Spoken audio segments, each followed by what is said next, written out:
Sometimes you go through issues in life and it is like you want to give up. It is something that happened to so many people, but only those who stand the test, the pains, the anguish that make it in life. Quitters never win, winners never quit. So you see, I was reading a passage in Matthew chapter 14, and the question came to me, and I think it will be encouraging to you. So let's read it together. In Matthew chapter 14, I'm reading from verses 13. If we back up to the earlier verses, it tells of how Herod was having a birthday party. Then the daughter asked for, the daughter came and danced and pleased him very well. And the king said the daughter could make any request.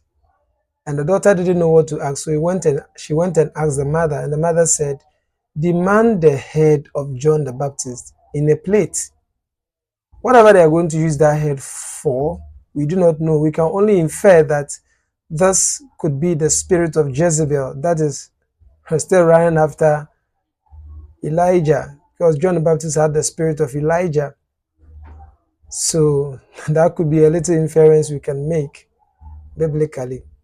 But all in all, the king could not resist it because he wanted to honor his throne, he wanted to honor his word, he wanted to honor those who were present at his birthday party. And so he commanded the executioners, and the head of John the Baptist was taken off the body and granted unto him. Then the disciples of John the Baptist, when they heard it, they came to Jesus and told Jesus the story. Let's see what Jesus did. Verse 12. And the disciples came and took up the body and buried it and went and told Jesus. When Jesus heard of it, he departed thence by ship into the desert place apart. And when the people had heard therefore, they followed him on foot out of the cities.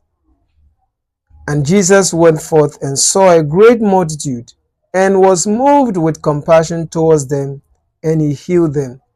So it doesn't show clearly that Jesus felt the pain of John the Baptist being beheaded. It's a casual reading may portray that when Jesus heard, he was carefree. He didn't care about whether the head of John the Baptist has been separated from his body or not. But look at it critically. It says, when Jesus heard of it, he departed thence by ship into the desert place apart. That means he went and pondered over the issue that has happened all by himself. And when the people had heard Jesus was in that desert place, they were interested in going to see Jesus for miracles, for signs and wonders. When they heard, they followed Jesus. So Jesus didn't even have that privacy. You see one disadvantage of being a public figure. But of course, Jesus always turned the situation around and showed compassion and preached the gospel to them. But the narrative over here is that Jesus really loved John the Baptist. Jesus showed it because John the Baptist was his cousin, 6 months older than Jesus, physically speaking. And so John the Baptist had that relationship with Jesus.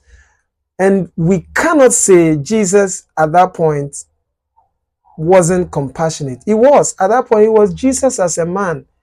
He felt it. He felt the pain. Why? He was a cousin to John the Baptist. 2, John the Baptist was a community influencer, which Jesus supported because John the Baptist was doing the right thing. Then 3, John the Baptist was a forerunner of Jesus Christ. So Jesus will be moved naturally, even though it's not recorded that Jesus wept. But it's more likely he did because he went apart. He separated himself. He went and wept. What am I saying? I shall do another video and explain all these parts where he was the cousin and he was the forerunner and all that. But for now, Jesus loves